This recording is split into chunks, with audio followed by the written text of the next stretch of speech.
Dear student, यदि आप कक्षा 10th के विद्यार्थी हैं तो मैं आपके लिए केमिस्ट्री में अम्ल क्षार एवं लेवन के चैप्टर से कुछ कुछ महत्वपूर्ण क्वेश्चन एवं आंसर लाया हूँ।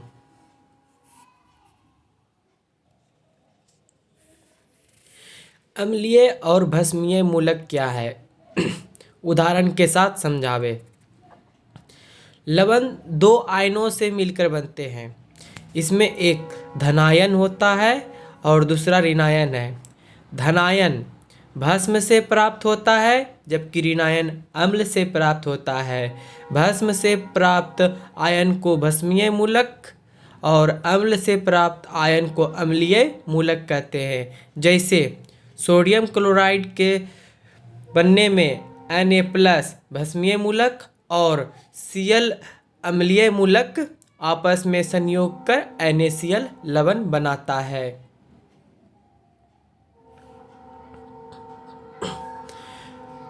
Question number 5। Sodium hydrogen carbonate का दो उपयोग लिखें। सोडियम हाइड्रोजन कार्बोनेट के दो उपयोग: एक, सोडा अम्ल अग्निशामक में किया जाता है। 2, सोडियम हाइड्रोजन कार्बोनेट एंटासिड का एक संघटक है। क्षारीय होने के कारण यह पेट में अम्ल की अधिकता को उदासीन करके राहत पहुंचाता है। Question number 6। लिटमस विलयन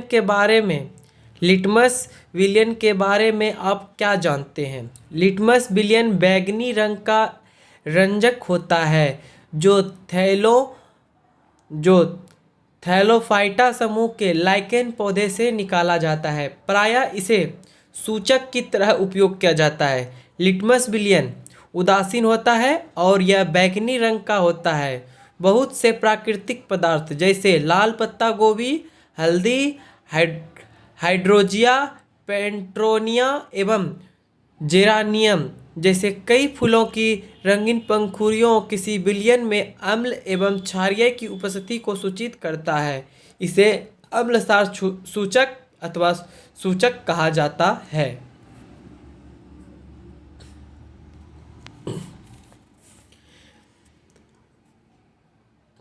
पीतल या तांबे के बर्तनों में दही एवं खट्टे पदार्थ क्यों नहीं रखने चाहिए? Question number 7। तांबे या पीतल के बर्तन में दही नहीं रखनी चाहिए।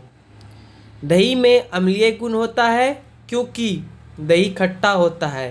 तांबे के साथ दही की अभिक्रिया दही में लैक्टिक अम्ल है के फलस्वरूप धातु के लवण बनते हैं और दही का स्वाद बदल जाता है। दही प्लस कॉपर बराबर कॉपर लवण प्लस हाइड्रोजन। केक या पाव रोटी बनाने में बेकिंग पाउडर का उपयोग क्यों किया जाता है? बेकिंग पाउडर बेकिंग सोडा और टार्टरिक अम्ल का मिश्रण होता है। जब इसे जल में मिलाया जाता है तो कार्बन डाइऑक्साइड मुक्त होता है।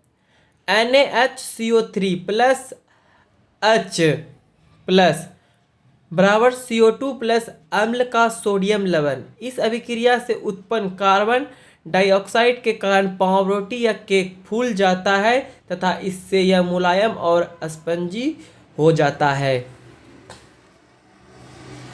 ब्लीचिंग पाउडर बनाने की विधि एवं उपयोगिता को लिखें। सूक्ष्म बुझा हुआ चूना पर क्लोरीन गैस की क्रिया से विरंजक चूर्ण बनता है। CaOH का होल ट्वाइस प्लस Cl2 बराबर CaOCl2 प्लस H2O। इसके उपयोग निम्नलिखित हैं। नंबर 1, लॉन्ड्री में साफ कपड़ों के विरंजक के लिए। नंबर 2, पानी वाले जल को जीवाणु से मुक्त करने के लिए रोगाणुनाशक के रूप में किया जाता है।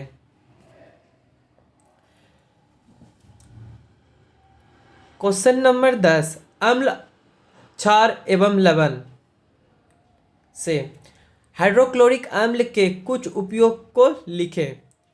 हाइड्रोजन क्लोराइड के निम्नलिखित उपयोग हैं। हाइड्रोजन क्लोराइड के निम्नलिखित उपयोग हैं। नंबर 1, इस्पात की सफाई करने में।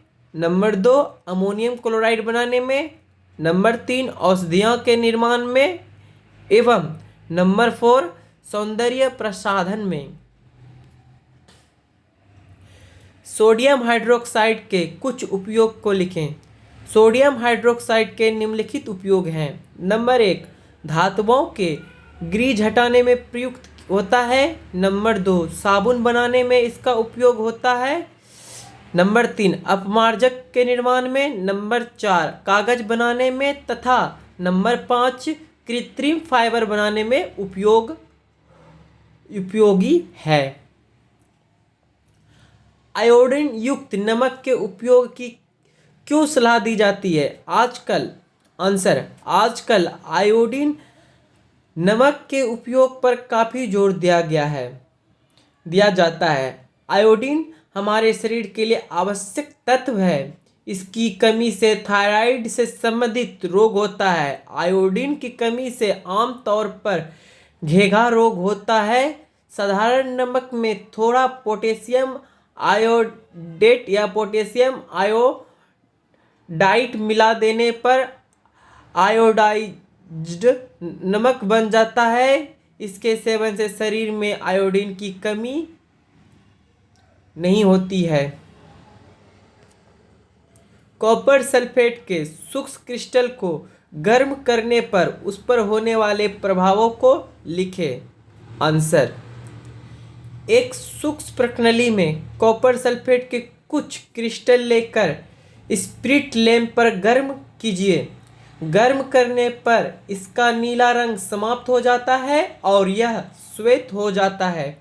प्रणाली की दीवार पर जल की बूंदें दिखाई पड़ती है। क्रिस्टल में 5 अणु जल होते हैं। जल के हटाने पर क्रिस्टल रंगहीन श्वेत हो जाता है। अगर इस श्वेत पदार्थ पर पुनः जल की बूंदें डाली जाए तो इसका रंग पुनः नीला हो जाता है। कॉपर सल्फेट क्रिस्टल में जल के अणु वर्तमान रहते हैं, अतः इसका रंग नीला होता है।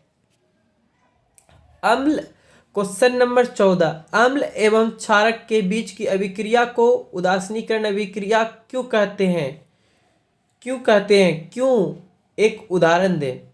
अम्ल एवं क्षारक के बीच की अभिक्रिया से लवण तथा जल बनता है, अर्थात दोनों एक दूसरे को उदासीन कर देते हैं। इसलिए अम्ल एवं क्षारक के बीच की अभिक्रिया को उदासीनीकरण अभिक्रिया कहते हैं। उदाहरण, अभिक्रिया निम्न प्रकार होती है।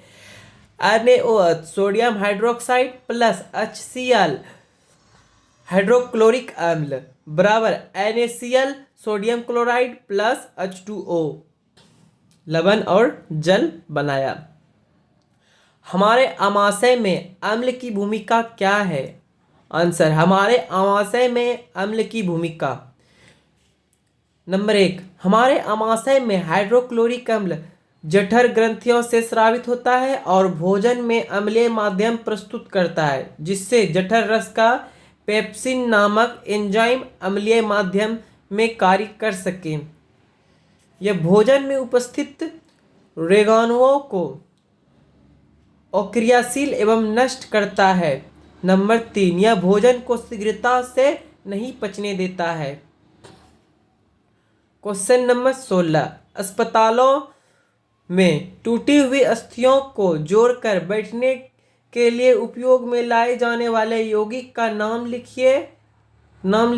इसको कैसे निर्मित करते हैं? अस्पतालों में टूटी हुई हड्डियों को जोड़ने के लिए जिस यौगिक का प्रयोग किया जाता है उसे प्लास्टर ऑफ पेरिस कहते हैं।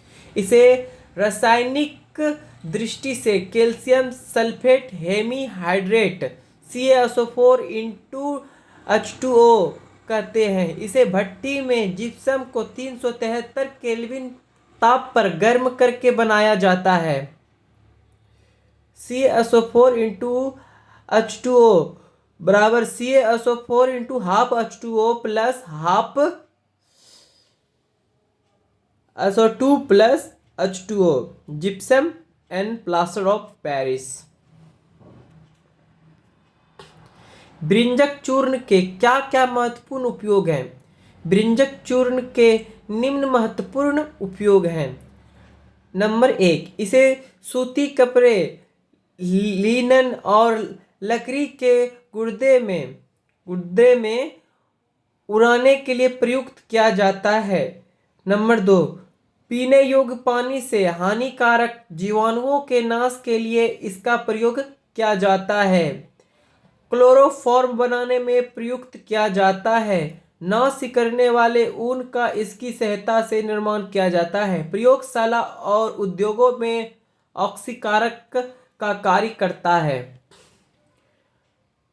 क्वेश्चन नंबर 18, अम्लों के सामान्य गुण बताएं। अम्ल के सामान्य गुण निम्न हैं। नंबर 1, इनका स्वाद खट्टा होता है। ये नीले लिटमस को लाल कर देते हैं। इनका घोल साबुन के घोल की तरह चिकना नहीं होता। ये धातुओं के साथ अभिक्रिया करके हाइड्रोजन गैस बनाते हैं। नंबर 5, ये कार्बोनेट के साथ अभिक्रिया करके कार्बन डाइऑक्साइड उत्पन्न करते हैं। अम्ल नंबर 6, अम्ल क्षारकों से अभिक्रिया करके लवण और पानी बनाते हैं। क्वेश्चन नंबर 19, अम्लों की हमारे जीवन में हानियां लिखे।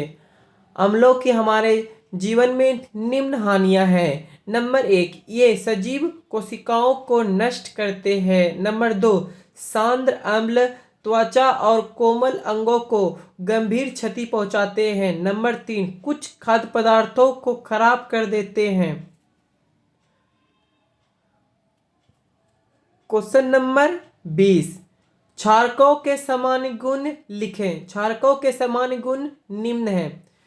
नंबर 1, इनका स्वाद कड़वा होता है। नंबर 2, ये साबुन जैसे चिकने होते हैं तथा त्वचा को क्षति पहुंचाते हैं। ये लाल लिटमस को नीला कर देते हैं। ये हल्दी के रंग को भूरा लाल कर देते हैं। नंबर 5, ये अम्लों के साथ क्रिया करके लवण तथा पानी बनाते हैं। नंबर 6, ये फिनोल्फेथिन के घोल को गुलाबी कर देते हैं। क्वेश्चन नंबर 21, साधारण नमक की प्राप्ति कहाँ कहाँ से होती है, स्पष्ट कीजिए। साधारण नमक की प्राप्ति निम्नलिखित स्थानों से होती है। नंबर 1, समुद्री जल से। समुद्री जल में साधारण नमक की बहुत बड़ी मात्रा घुली हुई है। समुद्री जल से नमक की प्राप्ति लवण क्यारियों के माध्यम से होती है। सूर्य के ताप और वायु की सहायता से समुद्र जल का वाष्पीकरण होता है। इससे नमक की प्राप्ति होती है।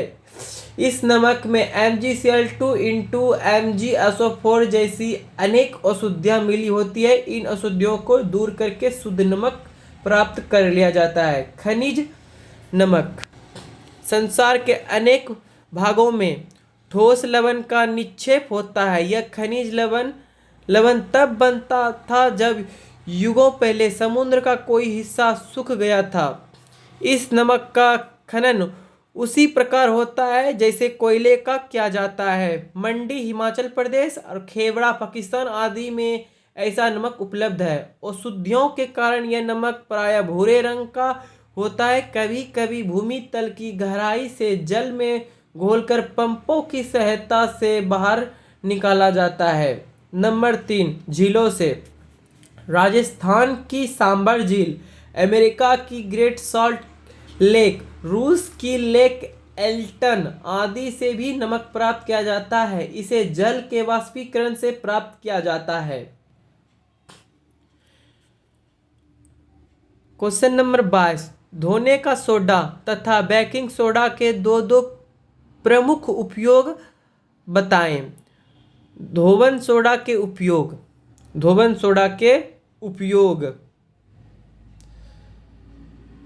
सोडा के उपयोग जल की अस्थायी कठोरता को दूर करने के लिए। नंबर 2, कांच, साबुन, पेपर तथा बोरेक्स, कास्टिक सोडा इत्यादि अनेक महत्वपूर्ण यौगिकों के उत्पादन के लिए।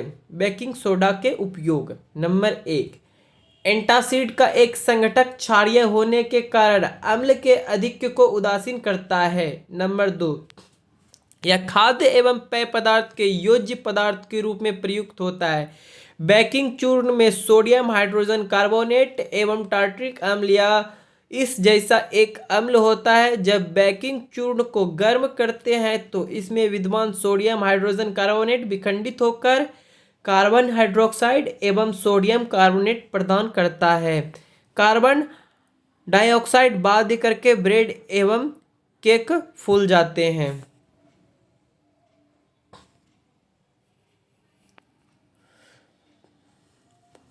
Question number 23, plaster of Paris का उपयोग